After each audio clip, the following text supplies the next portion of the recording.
नमस्कार, स्वागत है आप सभी का फिर से इस जेन नेक्स्ट आइडियाज एक्सचेंज श्रृंखला में, जो आप सभी के प्यार और सहयोग से हर हफ्ते नए वक्ताओं एवं नए जनसंचार पेशेवरों के साथ आगे बढ़ रहा है। We have entered into the 10th volume of Gen Next Ideas Exchange series of PR Society Delhi.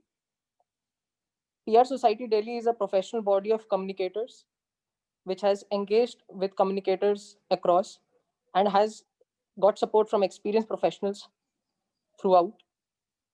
Today we have with us Swami Prem Parivartan ji, who is more fondly known as People Baba and has planted and preserved more than 20 million trees throughout the country through his Give Me Trees Trust since 1977, and he has been working towards preserving the environment from the last 43 years now. In recent years, Give Me Trees Trust has extensively planted trees across the Delhi NCR region. People Baba is also a renowned TEDx speaker, and he has received numerous awards, including the Unsung Heroes Awards. We are in the month of November, and Delhi is struggling with pollution levels. Even right now, I have isolated myself as precaution in my house, and this has been a story for most of us.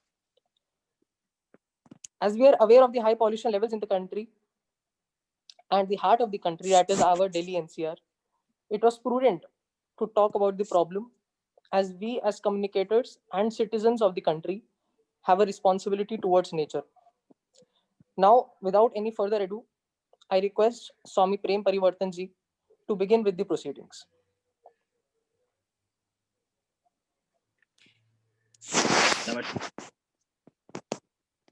नमस्कार। नमस्कार।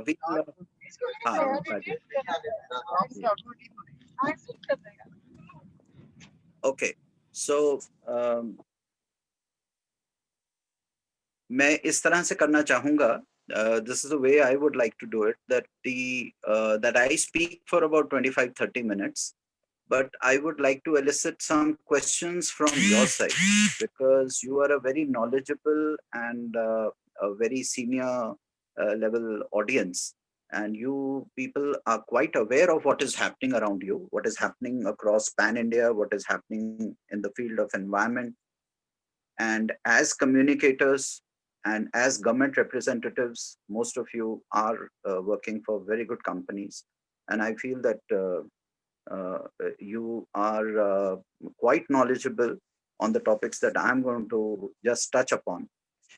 Here, whatever I will share with you, मैं आपसे जो भी sharing करना चाहूँगा, it is not something in theory, it is not something we read in books. कोई botany, horticulture, forestry के यहाँ कोई lessons नहीं है. It is a journey which ये एक मेरा experience है 43 years का. 43 years जो मैंने मिट्टी, पानी और हवा के साथ जो समय निकाला है, और मेरा 90% समय जो है जंगलों में निकला है, फॉरेस्ट में निकला है. और जब आप पेड़ पौधों के साथ, when you spend so much time with vegetation, with plant life, with forest life, with forest communities, wildlife, bees, birds, butterflies, small animals, big animals, the waters, the rivers, the ponds, the watering holes, you develop a certain kind of a deep understanding of what is going on in urban and peri-urban areas. Because कहते हैं ना, जब आप थोड़ा सा दूर से खड़े होके टीले से जमीन को देखते हैं तो आपको उसका panoramic view, उसका landscape ज़्यादा समझ आता है. And the same thing happens that whenever each time I come into the city areas, mostly I'm on highways, I'm traveling throughout the country. But the moment I enter cities of India, मैं चाहे कलकत्ता हूँ, मुंबई हूँ, इस समय right now I'm in Pune.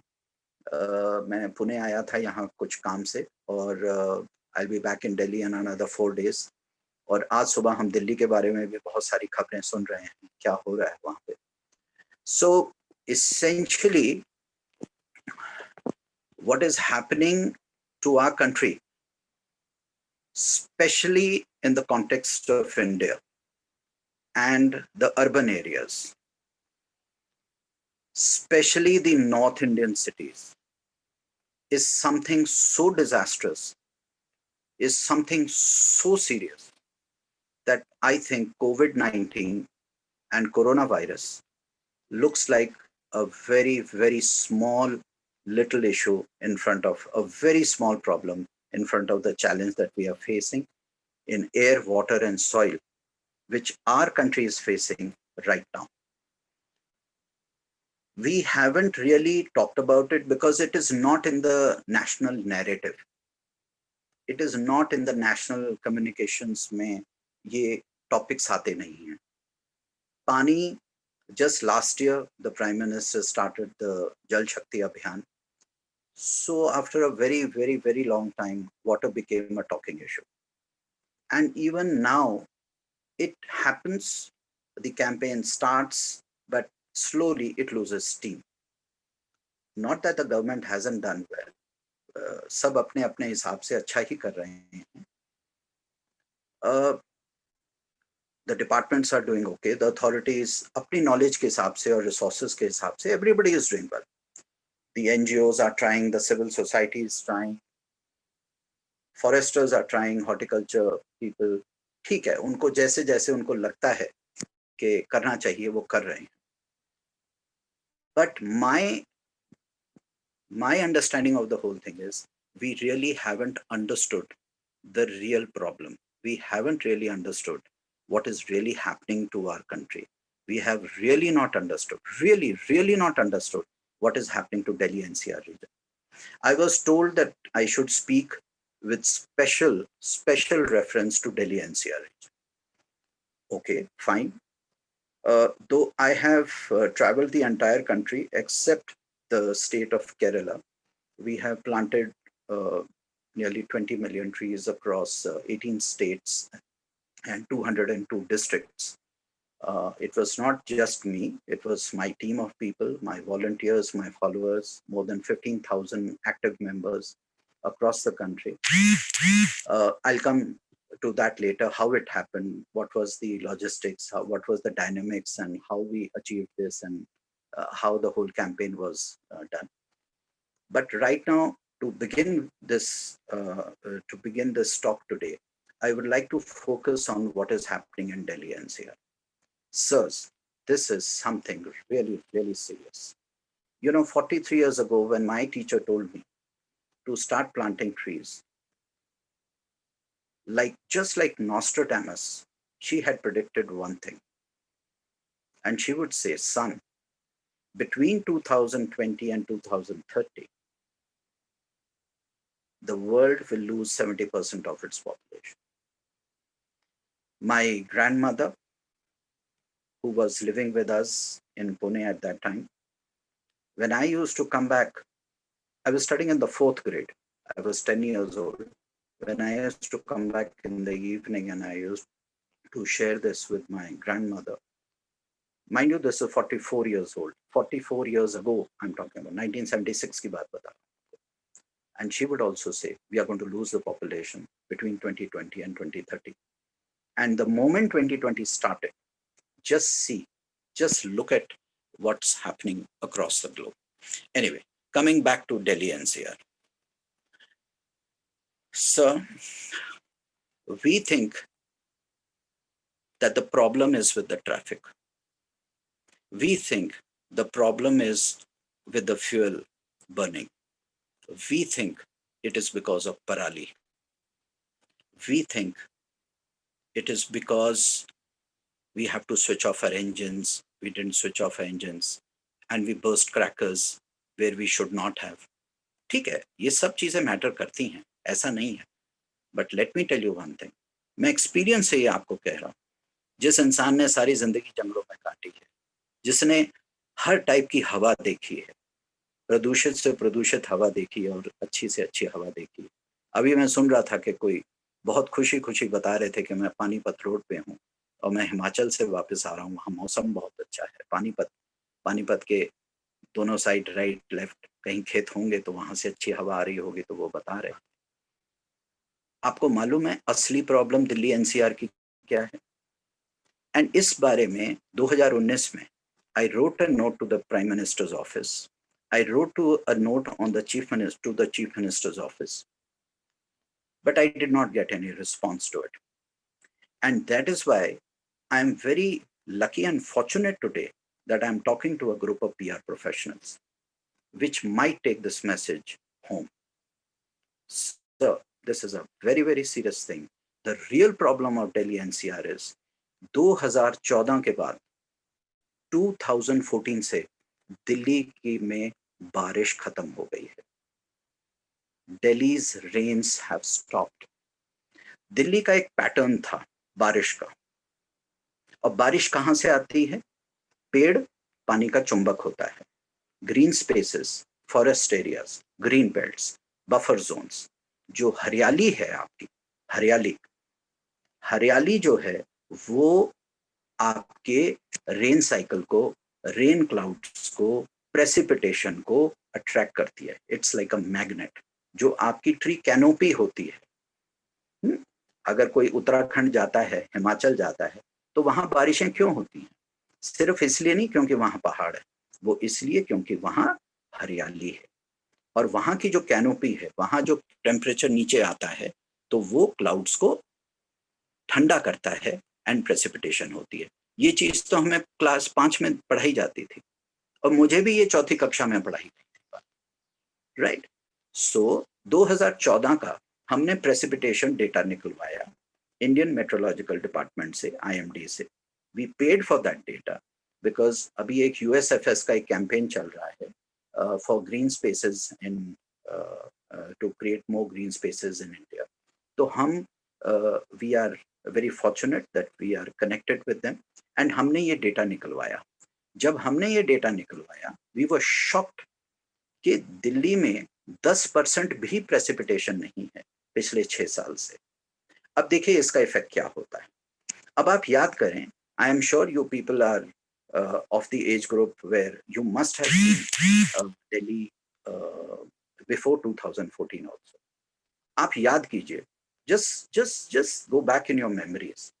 26 जनवरी को the president, the prime minister and the chief guest जो Republic day parade पे आते थे, विजय चौक पे भी होते थे, जो विजय पथ पे, वो छतरी लेके बैठते थे. हल्की सी बारिश होती थी. लोहड़ी पे दिल्ली NCR में बारिश होती थी. मकर संक्रांति पे 13-14 जनवरी के आसपास डेफिनेटली बारिश होती थी. मैं भी कई सालों से दिल्ली में रह रहा हूं, और मैंने वो दिन देखे हैं. बड़े दिन पे, जिसको हम क्रिसमस बोलते हैं, और न्यू ईयर्स पे बारिश होती थी. हल्की सी बारिश होती थी, लेकिन दिल्ली धुल जाती थी उसमें. फिर आगे आइए, 30 जनवरी के आसपास बारिश जरूर होती थी.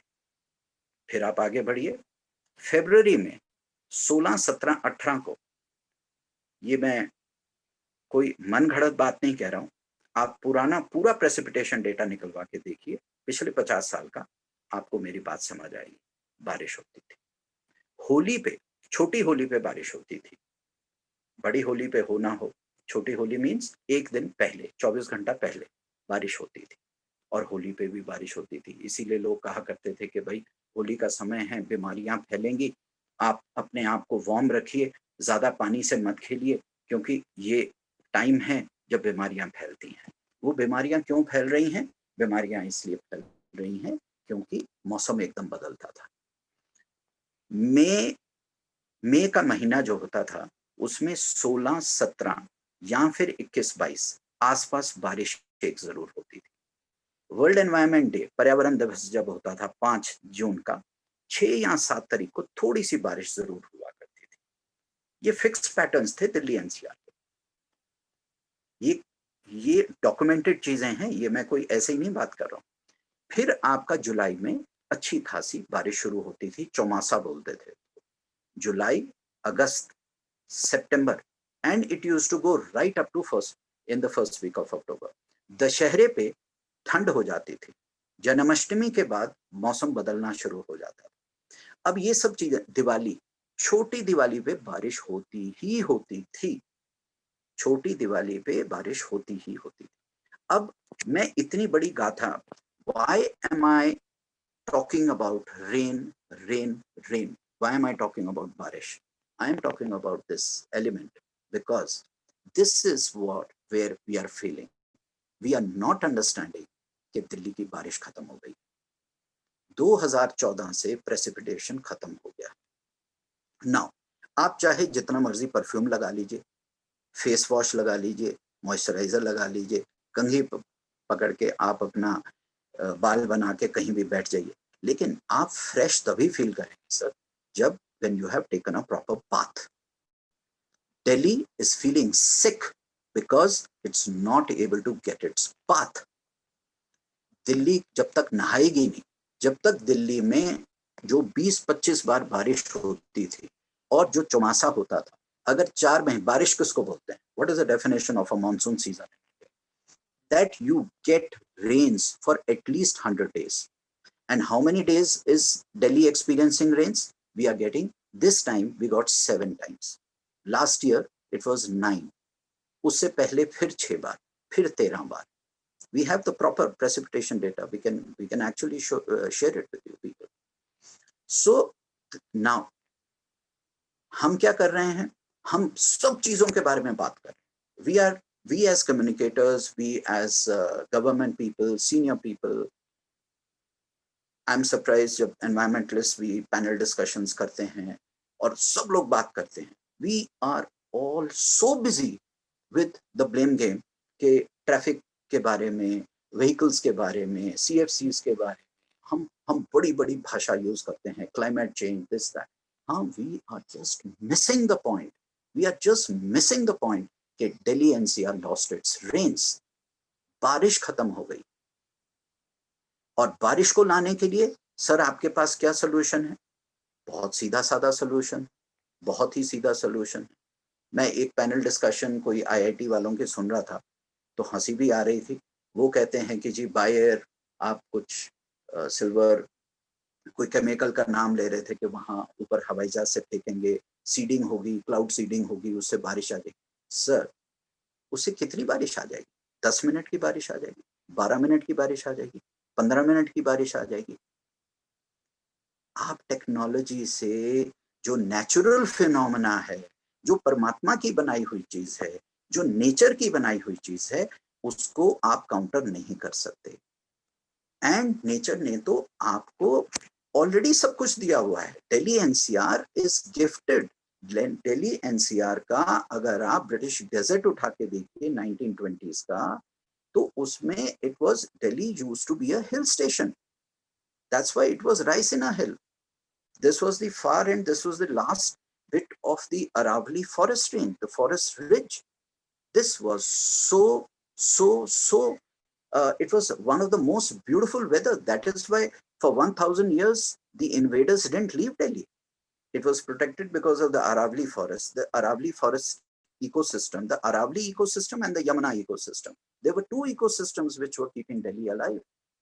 And we somehow in our planning, in our master plans, ऐसा नहीं है कि मास्टर प्लान्स में हमारे पास ग्रीन एरियाज हैं, ग्रीन एरियाज बहुत हैं, but we don't take them seriously. Encroachments इतनी हैं। दूसरी बात, बहुत लोग मुझे कहते हैं कि पेड़ लगाने की जगह ही कहाँ है, ग्रीन स्पेसेस की जगह ही कहाँ है, पॉपुलेशन इतनी है। आई अंडरस्टैंड, और मैं उन लोगों की बात को बिल्कुल सहमत हूँ। क्यों? क्योंकि वो लोग कभी अपने ऑफिस से, कभी अपने कमरे से बाहर नहीं निकलते। ज्यादा से ज्यादा एक वॉक लेते हैं, किसी कमर्शियल सेंटर पे जाते हैं शॉपिंग पे, और ज्यादा से ज्यादा लोधी गार्डन चले गए या नेहरू पार्क चले गए। ठीक है, हमने सारी जिंदगी मोटरसाइकिल्स पे निकाली। I have traveled more than 16,80,000 kilometers in my last 40 years or so of tree planting work. Let me tell you one thing. You give me 10 billion saplings, I will be still asking for more in Delhi NCR. You give me 10 billion saplings, I will plant them all in Delhi NCR.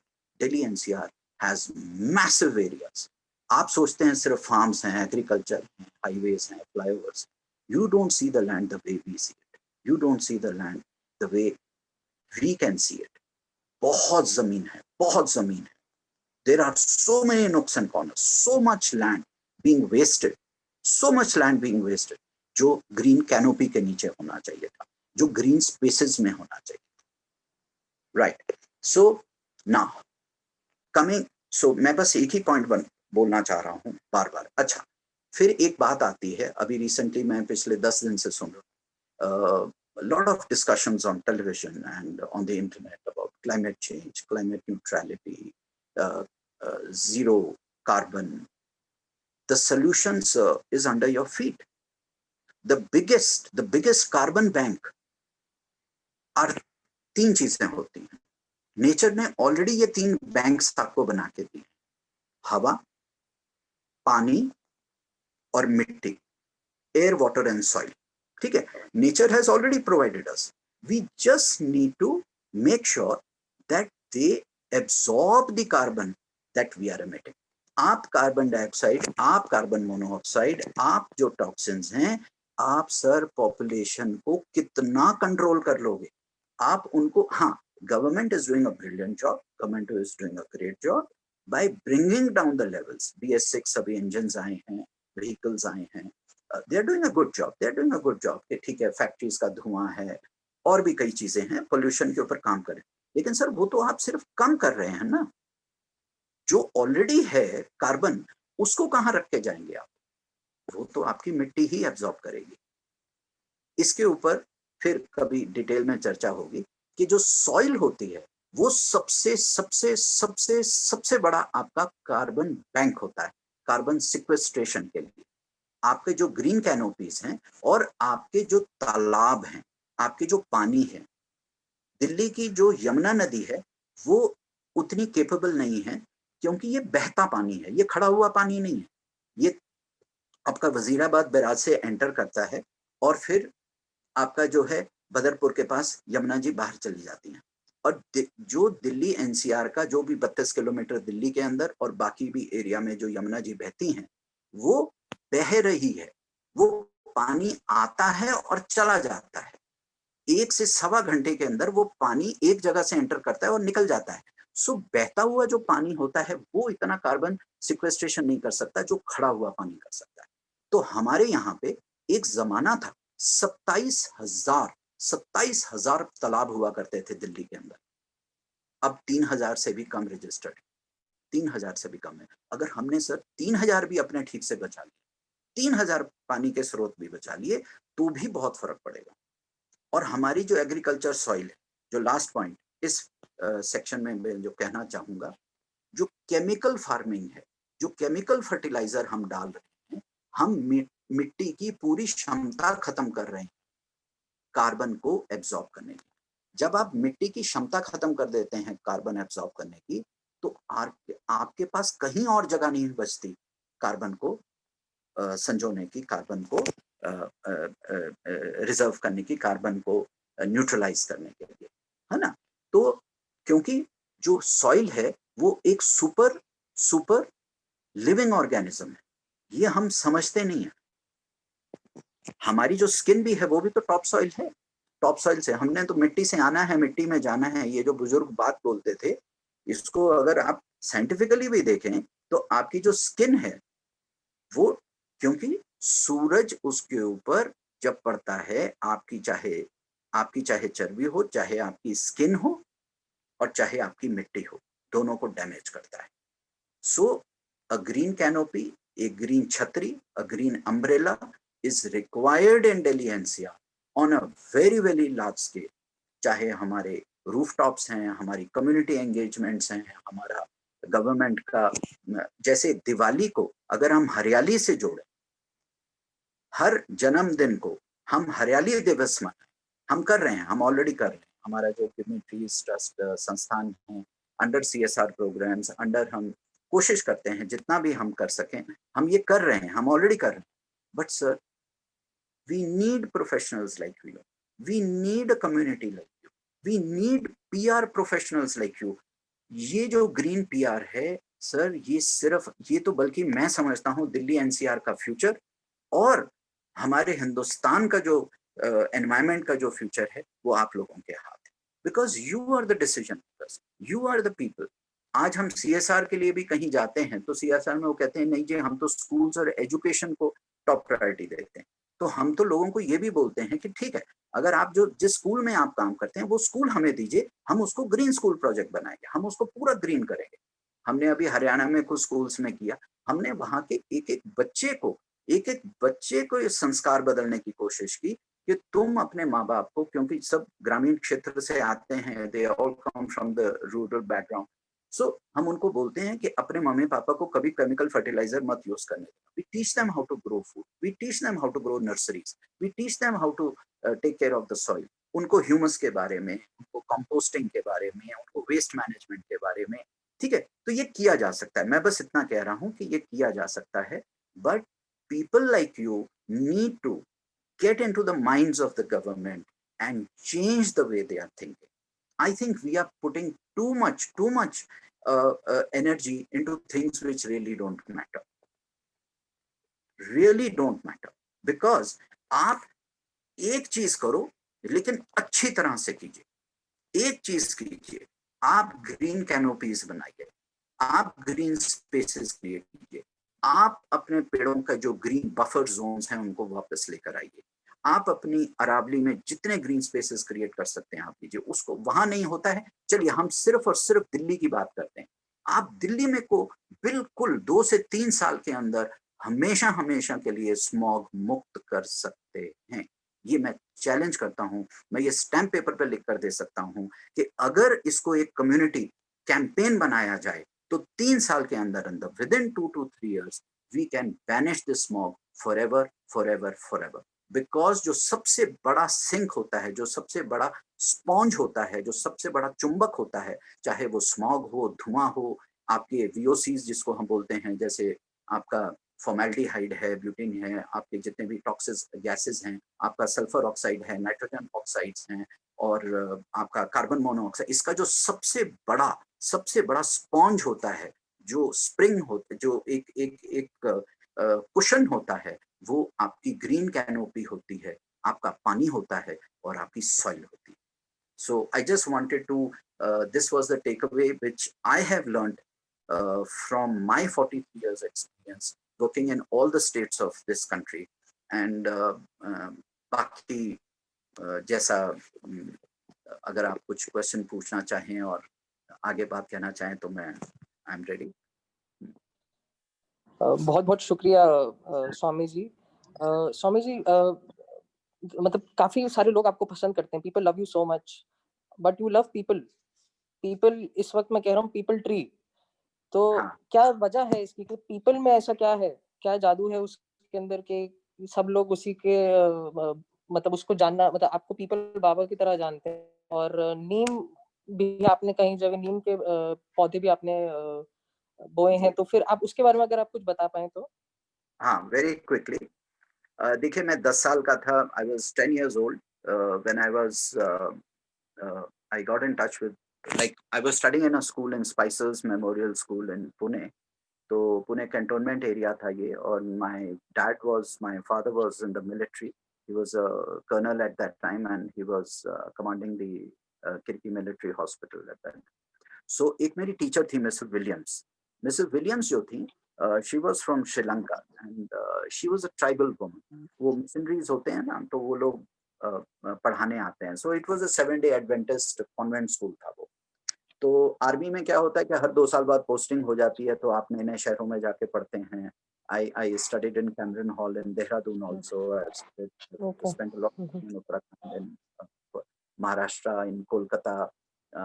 तो क्या हुआ कि ये जो teacher थी हमारी, ये हमें पेड़ों के लिए बहुत बोला करती थी कि देखो डॉक्टर, इंजीनियर तो सभी बनते हैं, लेकिन पेड़ लगाने वाले फुल टाइम कोई बच्चे अगर कोई करना चाहे तो हमें बहुत, शी यूज्ड टू एनकरेज कि गार्डनर बनो, फॉर या तो फार्मर बनो या फॉरेस्टर बनो। सो I picked up on those things, and on 26th of January 1977, I planted my first tree. I didn't even know what I was planting. My grandmother used to help me a lot in these things, and she was my first coach. She was my first botany coach, and she told me how to create khad and how to make home nurseries and how to procure saplings and how to तो उन्होंने एक बात कही, उन्होंने कहा देखो, road widening उस वक़्त शुरू हो गई थी। So India has been on the development path and even in 1977 उस समय हम महाराष्ट्र में थे, पूना में, तो पुणे डिस्ट्रिक्ट में सड़कें चौड़ी हो रही थी, जितनी भी सड़कें हैं वो वाइडन हो रही थी। तो जितने पुराने बेनियन ट्रीज़ थे, गूलर के पेड़ थे, महाराष्ट्र में उसको उम्बर भी बोलते हैं, फाइकस रेसिमोसा उसका साइंटिफिक नेम है, और फिर पीपल, फाइकस रिलिजियोसा जिसको बोलते हैं, तो ये पेड़ काटे जा रहे थे। बहुत पेड़ कटे, बहुत पेड़ कटे। और उस समय हमारी नानी जो थी, my grandmother used to stay in Allahabad. So Teliarganj नाम की एक जगह है गंगा जी के किनारे, वहाँ पर एक आश्रम में रहती थी, शिव कुटीर आश्रम में। तो वहाँ 900 पीपल के पेड़ थे, हम बहुत खेला करते थे उनके नीचे। वो भी कटते हुए देखे हमने। So I picked up on one thing and my grandmother was a very good जैसे कहते हैं पुराने ज़माने की पब्लिक रिलेशंस कम्युनिकेटर बहुत अच्छी। तो उन्होंने मुझे एक बात कही, तो वो मुझे मुन्ना बोलती थी, तो वो कहती मुन्ना बेटा एक चीज़ याद रखना, अगर तुम बायोडायवर्सिटी के बारे में बात करोगे, 42 स्पीशीज़ लगाने की बात करोगे, बर्ड्स, बीज़, बटरफ्लाइज़ के बारे में बात करोगे, सूखती हुई नदियों के बारे में बात करोगे, पहाड़ों के बारे में बात करोगे, क्लाइमेट चेंज उस वक़्त शब्द होता नहीं था, तो वो कहती थी काला धुआं, हरी छतरी, ऐसे शब्द यूज़ किया करती। So she would explain to me that if you talk about too many things, people will not understand you. So, for the purpose of good communication, for the purpose of making sure that what you are trying to do, you do it on a very, very large scale, pick up two plants, नीम और people. ये दो लोगों को समझ आता है। गांव में चले जाओ, बच्चे बच्चे को हिंदुस्तान में किसी से भी पूछ लो, नीम का पेड़ देखा है बेटा?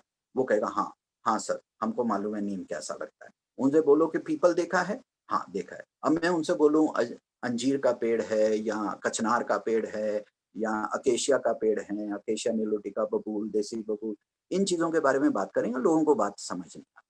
So, though we were planting more than 42 species of plants across the country, we focused on two things, neem और पीपल, नीम और पीपल, नीम और पीपल। नीम उन जगहों पे जहां पर लोगों को डर लगता था पीपल लगाने से, लोग बिकॉज पीपल हैव दिस एक बहुत बड़ी लोगों में है कि it is a inauspicious tree, इस पे भूत रहते हैं, इसमें चुड़ैलें रहती हैं, तो हम लोगों को हमेशा इस चीज के बारे में भी एजुकेट करते थे, अवेयर करते थे कि ऐसा नहीं है, it is because of certain scientific reason कि जो पिक्योल जो होता है, पीपल के पत्ते का डिजाइन ऐसा होता है कि हल्की सी भी हवा चलती है तो वो हिलता है। चांदनी रात होती है, मूनलिट नाइट होती हैं, तो उसका जो डॉर्सल वेंट्रल साइड्स होती हैं, जो उसका अपर पोर्शन होता है वो ग्लॉसी होता है, उसकी ग्लॉसी फिनिश होती है, तो मूनलाइट उस पे चमकती है तो ऐसा लगता है सफेद चादर है। तो ऐसा लोग कहते थे कि भाई यहाँ तो चुड़ैल है, एक कोई विच है जो एक सफेद चादर ओढ़े बैठी है।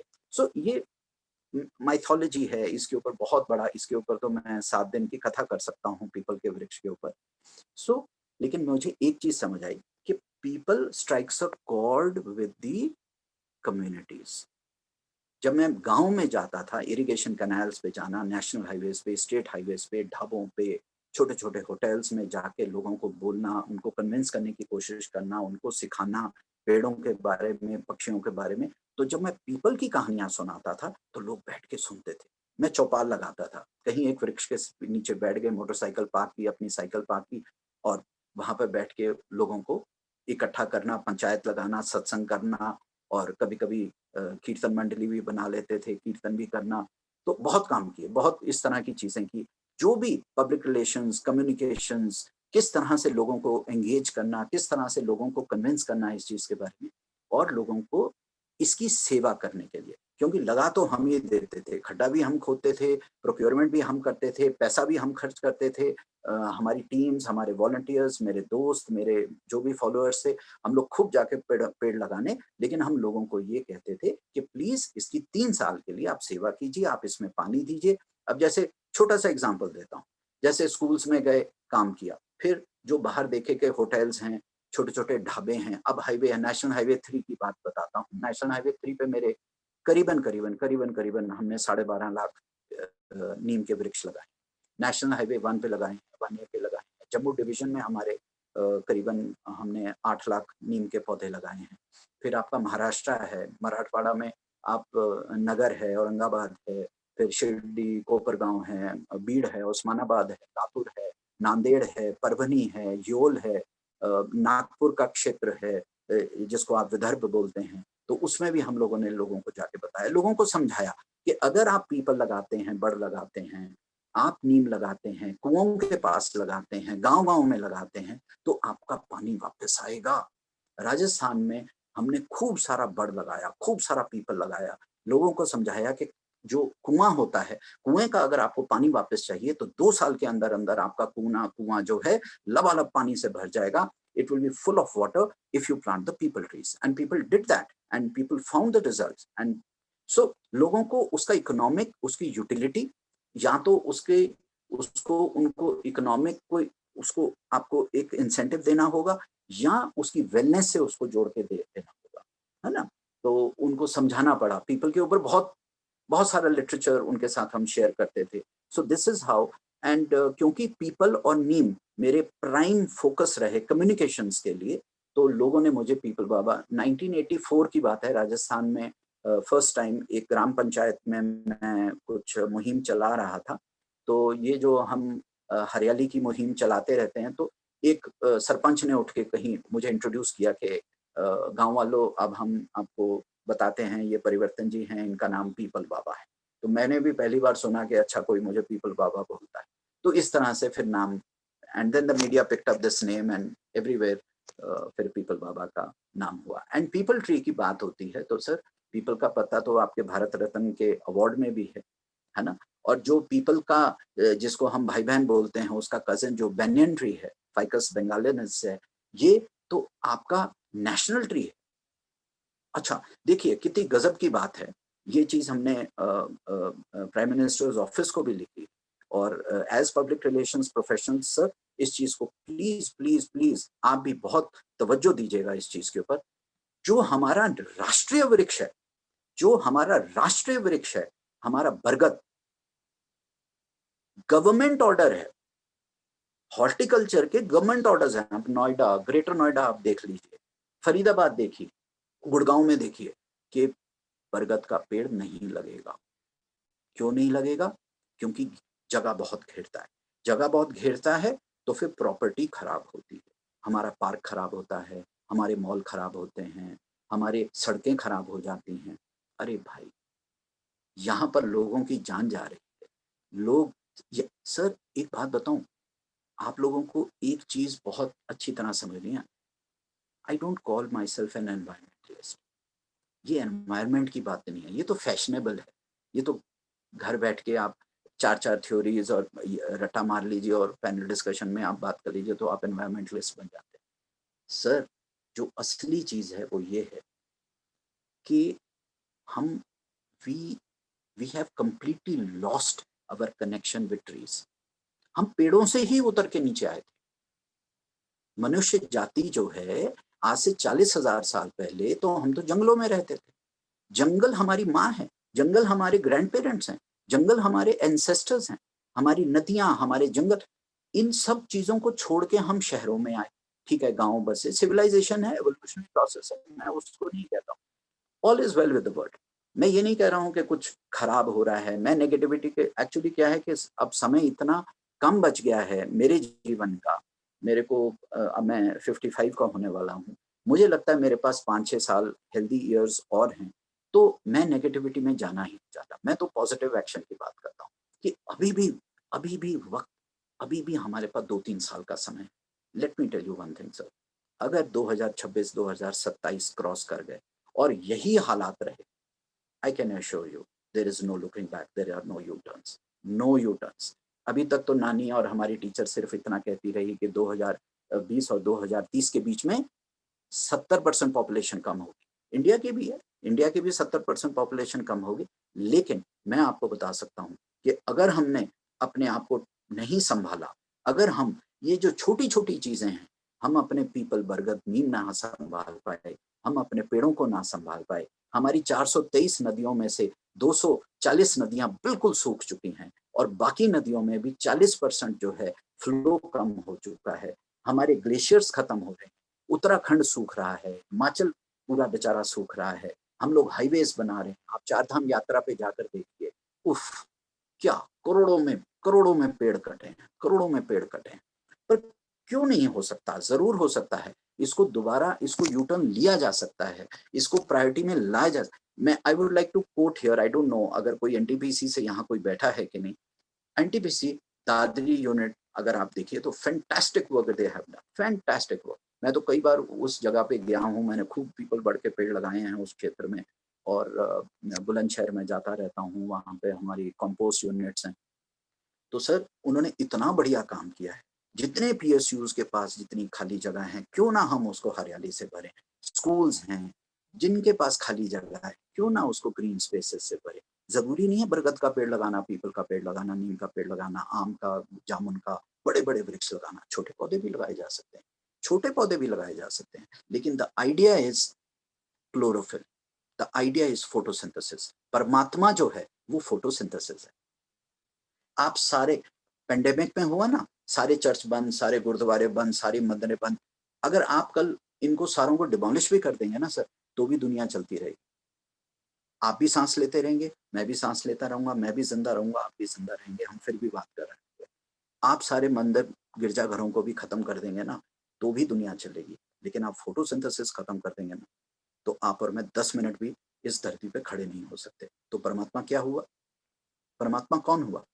हमारी नानी, हमारे आचार्य जी बोला करते थे, मैं गुरुकुल में पढ़ा हूँ 4 साल, तो वो बोला करते थे कि पत्ते में ही परमात्मा बसता है, पत्ते में परमात्मा बसता है। तो पत्ता क्या?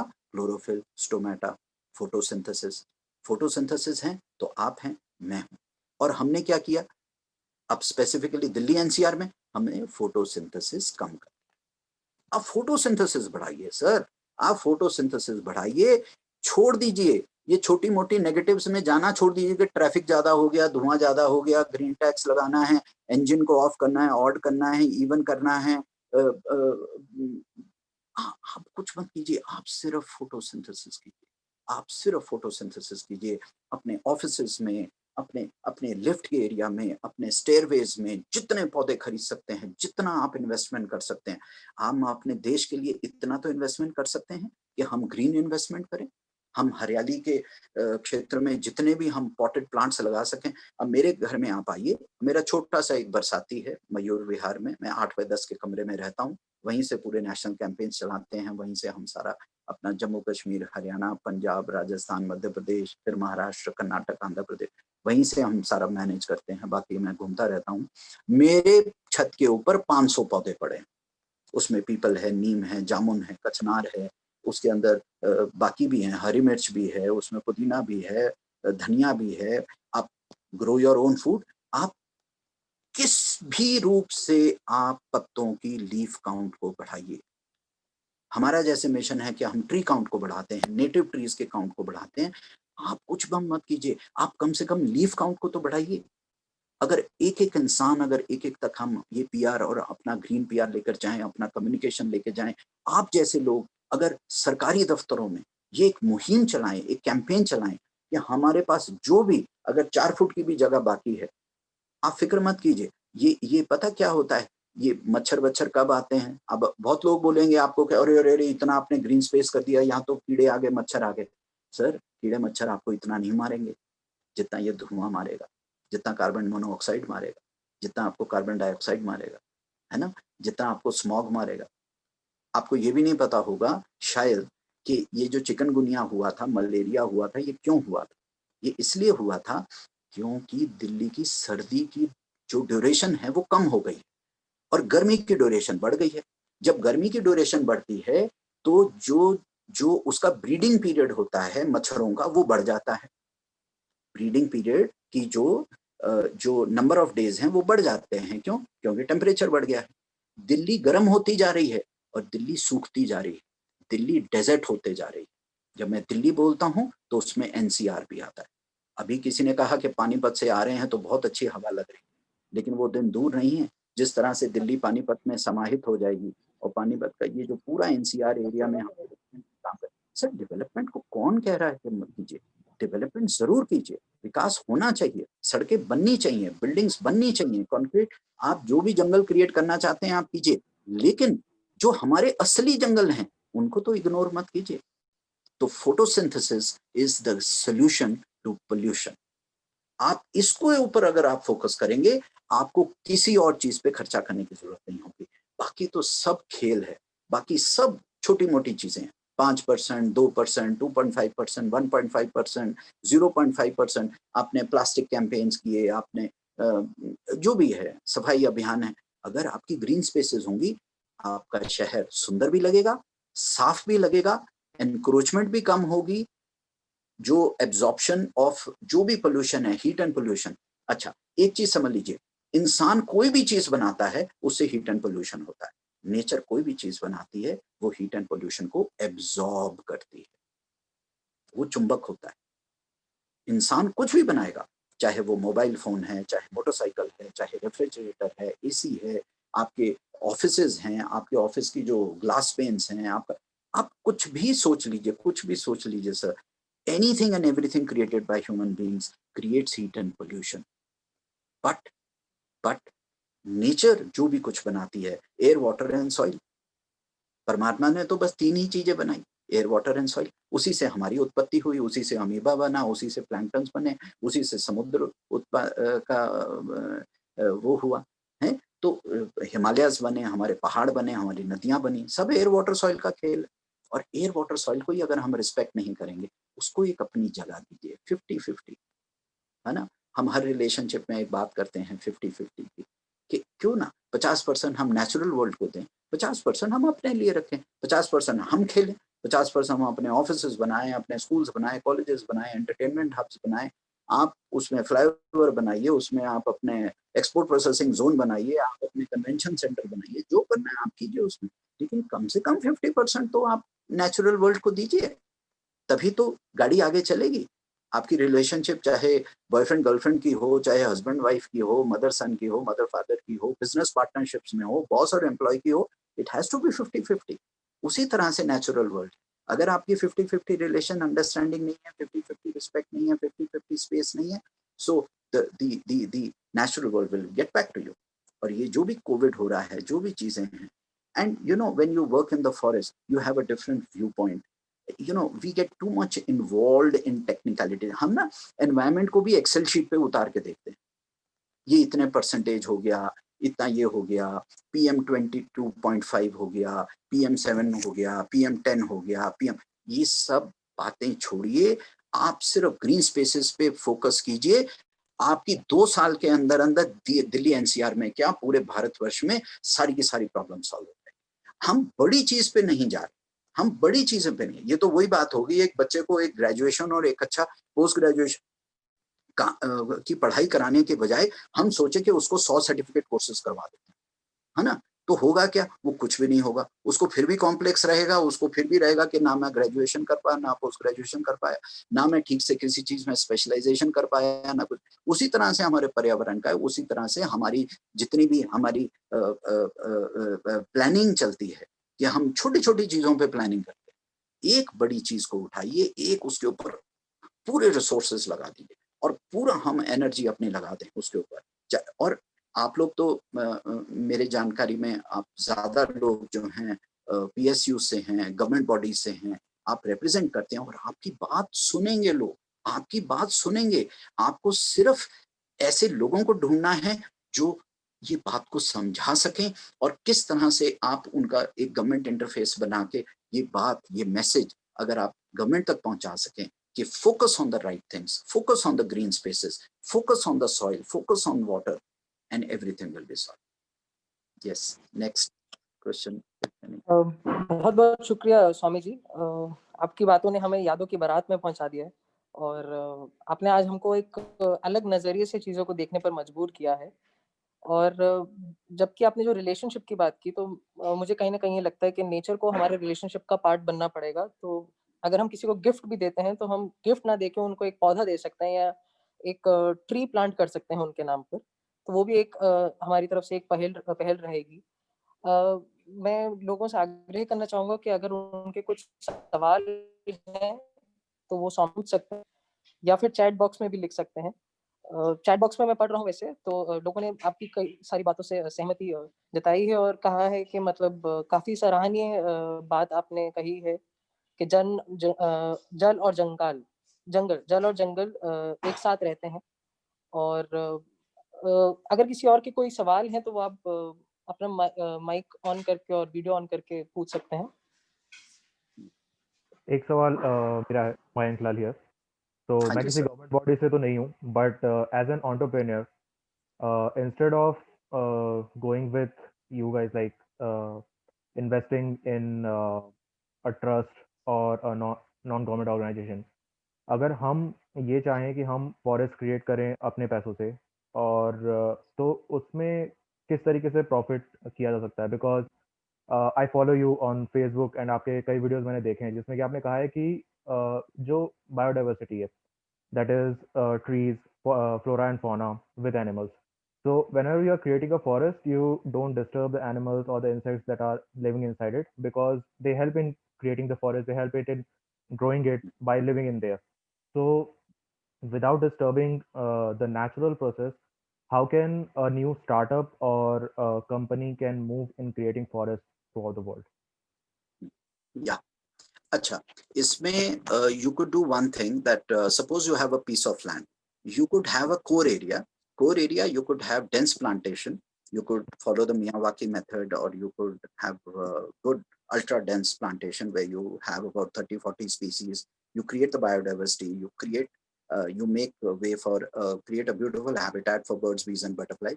But on the periphery, you plant, जिसको हम एग्रो फॉरेस्ट्री के पेड़ बोलते हैं, प्लांट्स बोलते हैं, आप उसको कमर्शियल पॉइंट ऑफ व्यू से आप प्लांटेशन कीजिए. You can have eucalyptus, you can have poplar, you can have teak, you can have bamboo. Bamboo is a big thing now. Maharashtra में बहुत ज्यादा इसके ऊपर एंटरप्रेन्योर्स काम कर रहे हैं.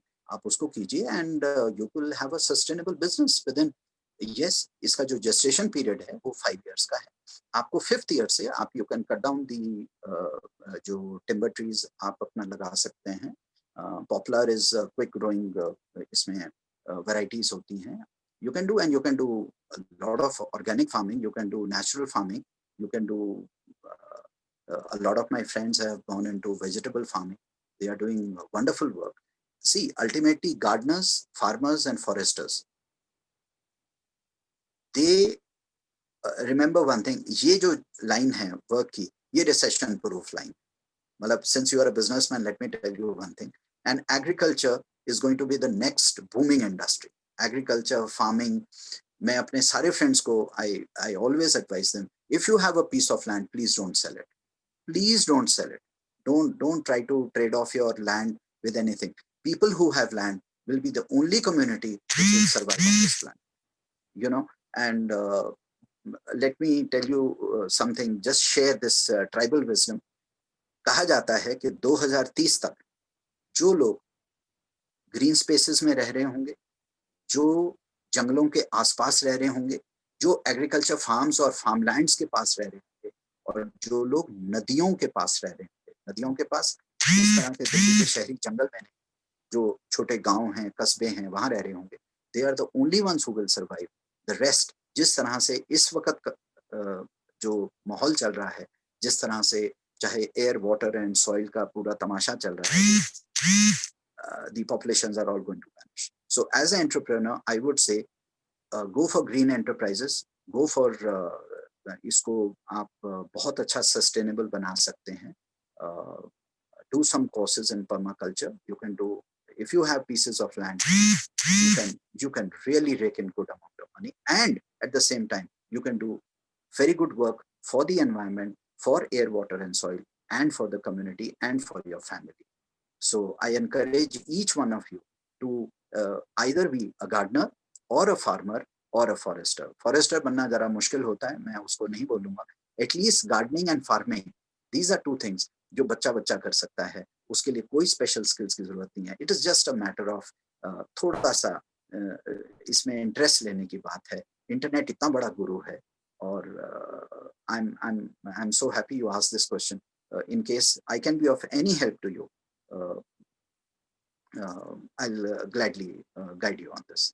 Sure. Thanks. I was thinking in terms of not only acquiring land that are already reproductive, but it's still in an idea stage where we are thinking of procuring barren lands and converting them into forest or the ponds or lakes, so that it not only Never contribute towards want the to look community far. but Always look for the worst piece of land. Don't go for land which has always already been found. उसका मैं कारण बताता हूँ, क्योंकि उसमें sir इतना chemical fertiliser डाला होगा पिछले 10-20 सालों में फार्मर्स ने कि आपको कई साल वेट करना पड़ेगा उसकी सॉइल को रीजनरेट करने के लिए, रिस्टोर करने के लिए। अभी हम लोग भी जो जमीनें लेते हैं नर्सरीज बनाने के लिए, फार्मिंग के लिए, हम सबसे पहले गांव में जाके पूछते हैं कि भाई सबसे गंदी जमीन कौन सी है, सबसे ऊसर जमीन कौन सी है, सबसे यहाँ पे जो कौन ऐसा बैरन पीस जो जैसे ईंटों के भट्टे होते हैं, तो वहां की जमीन पूरी खत्म हो जाती है। हम वो वाली जमीन उठाते हैं और वो जमीन को रिस्टोर करते हैं। आपकी 100% ऑर्गेनिक, 100% नेचुरल आपका जो है आउटपुट निकलेगा। क्यों? क्योंकि आप वहां पे आप कंपोस्टिंग के द्वारा आप वहां पे सॉइल रेस्टोरेशन एक्टिविटी आप पूरी करेंगे। ठीक है, 1 साल लगेगा, लेकिन जो उसके रिजल्ट होंगे, जो बाकी जमीन पे आप 10 साल में नहीं निकाल सकते हैं, वो आप 3 साल में निकाल लेंगे। So take barren pieces of land and restore them. thank you for your And answers. it will come very cheap. It will come very cheap. आपकी कैपिटल कॉस्ट सबसे कम हो जाएगी। Yeah, barren lands are actually cheap in the market. Yeah. So those are all the questions from my अभी side. मेरा एक प्रश्न है आपसे। नमस्कार जी, मेरा नाम नरेश कुमार है, मैं हिमाचल प्रदेश का रहने वाला हूँ, कांगड़ा जिला का। जी सर। गांव बैजनाथ है मेरा। अरे वाह। मैं 20-30 साल से मैं रेगुलर अपने घर जाता हूँ, अपने दरियाओं में नहाता हूँ, चिनार के पेड़ों में घूमता हूँ, मगर अब मैं देख रहा हूँ कि काफी दिनों से कि वहां पर अब ठंड कम हो गई है। बहुत सारे 4 हाईवे बन रहे हैं और पेड़ कट रहे हैं और पोल्यूशन लेवल भी बहुत हाई हो चुका है। जी सर। तो आप क्या समझते हैं कि अभी हम लोगों को इस स्थिति से किस तरह निपटा जाए कि विकास भी हो और समन्वय भी हो और पर्यावरण को भी बचाए रखा जाए? सर आपने बहुत ही प्यारा प्रश्न पूछा है। लोग सोचते हैं कि जब हम पर्यावरण की बात करते हैं तो हम विकास विरोधी हैं। नहीं, विकास अपनी जगह है। विकास का जो एक एक्टिविटी है, जो डेवलपमेंट एक्टिविटी है, वो तो होनी चाहिए। बल्कि अच्छा है अगर सड़कें बन रही हैं, अच्छा है चीजें हो रही। होता क्या है कि हम अपना फोकस जो है, अभी जैसे हमने गडकरी जी को लिखा 2 साल पहले, मैंने उनको 2-3 बल्कि चिट्ठियां लिखी थी कि आप जो हाईवेज बना रहे हैं, एक जमाना हुआ करता था। अच्छा, आप ही याद कर लीजिए, क्योंकि आप तो हिमाचल के हैं, आप बैजनाथ के हैं, पालमपुर। मैंने योल कैंट में जितना भी प्लांटिंग हुई है, वो एक जमाने में आज से 24 साल पहले मेरे हाथ की हुई। तो ऊपर आपका जो शामली चौक है, जो वहां पर जितने पेड़ लगे हैं मेरे हाथ के लगे हैं। ऊपर श्यामनगर में लगे हैं, कोटवाली ऊपर है।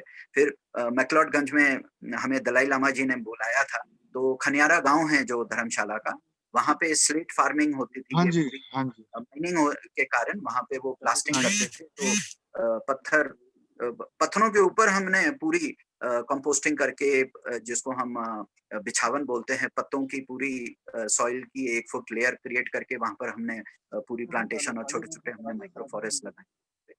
तो ये जो चीजें हैं, अगर हम ग्रीन स्पेसेस को, मैं बार-बार एक ही बात बोलता हूँ, हम फोटोसिंथेसिस को नेग्लेक्ट ना करें। हम उसको जो है, जो ग्रीन कैनोपी है, जो ग्रीन स्पेसेस हैं, जो हरियाली है, हम हरियाली को काट के हम डेवलपमेंट कर रहे हैं। आप डेवलपमेंट कीजिए, कोई बात नहीं। अगर आपको काटना भी पड़े, चलिए, आपने काट दिया, कोई बात नहीं। मैं उनमें से नहीं हूं कि जो ये कहे कि भाई बिल्कुल भी पेड़ मत काटिए, बिल्कुल भी वो मत कीजिए, लेकिन फिर लगाइए भी तो सही और उसको मेंटेन भी कीजिए। होता क्या है सर, हिंदुस्तान में, पूरी दुनिया में इतने पेड़ नहीं लगाए जाते जितने हिंदुस्तान में लगते हैं, लेकिन उनमें पानी नहीं डाला जाता, उनको खाद नहीं दी जाती, उसकी प्रोटेक्शन नहीं होती। गाय, भैंस, बकरी, ह्यूमन बीइंग, सब एनक्रोचमेंट होती है, सब खत्म कर देते हैं। हिंदुस्तान में उतने सैपलिंग लगाए जाते हैं कि अगर पिछले 70 साल का आप रिकॉर्ड देख लें, उसको छोड़िए सर, आप सिर्फ पिछले 20 साल का भी अगर रिकॉर्ड देख लें, मेरे पास तो पूरा डेटा है, तो पूरे इंडिया में इस वक्त अंधेरा होना चाहिए था। इतने सैपलिंग लग चुके हैं, इतने पेड़ लग चुके हैं, लेकिन उसमें कभी पानी नहीं दिया जाता, वर्ल्ड रिकॉर्ड बनाए जाते हैं, गिनेस बुक का वर्ल्ड रिकॉर्ड बनाया जाता है, लेकिन सैटरडे को रिकॉर्ड बनाया जाता है, मंगलवार तक आपकी आधी पौध जो है खत्म हो जाती है, क्योंकि वहां पे वाटर टैंकर नहीं पहुंचता, और जो छोटा बच्चा है उसको हैं जब तक उसको ठीक से पानी नहीं, आप 3 साल तक उसकी सेवा नहीं करेंगे वो नहीं होगा। सो आपका हिमाचल ले लीजिए, उत्तराखंड में भी यही हो रहा है, क्योंकि ग्रीन कैनोपी खत्म हो रही है, पेड़ खत्म हो रहे हैं, जंगल खत्म हो रहे हैं, पुराने जंगलों को आप उनको सेक्रेड स्पेसेस की, जब तक उनको बिल्कुल एक पूरी आपकी गवर्नमेंट पॉलिसी ऐसी हो, हम सब विकास करेंगे, हम सड़कें भी बनाएंगे, लेकिन लेकिन जो आपका एयर वाटर एंड सॉइल है, जो आपके फॉरेस्ट आपकी रिवर्स हैं, हम उनको बिल्कुल भी नुकसान नहीं होने देते। अगर जब तक ये वाली मानसिकता नहीं आती, ये वाली क्रांति नहीं आती, ये हरियाली क्रांति जब तक नहीं आएगी, तब तक जो है, तो इसीलिए ये सब हो रहा है। और अगर सर अगर आपकी ठंड कम होती जा रही है, जैसे शिमला में भी मेरे बहुत सारे दोस्त हैं जो आते हैं, वो कहते हैं यहाँ की बर्फ खत्म हो रही है, मसूरी में गर्मी थी इस साल, बहुत गर्मी थी मसूरी में। तो अगर आपके हिल स्टेशन में ही गर्मी होनी शुरू हो जाएगी, तो आपकी इकोनॉमी भी इफेक्ट होगी। आप सड़क बना भी देंगे, लोग वहां पहुंचेंगे भी, अगर उसको गर्मी लगेगी तो वो क्यों रहेगा वहां पे, वो फिर वापस दिल्ली पहुंचेगा, वापस चंडीगढ़ आएगा, वापस पंजाब हरियाणा और राजस्थान। मेरी लाइन थी बीच में आएगी बेवकूफ आदमी।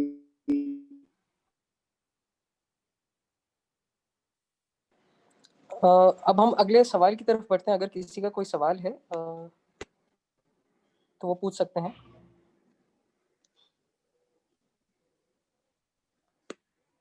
हम पागल है जो लाइन से आ रहे।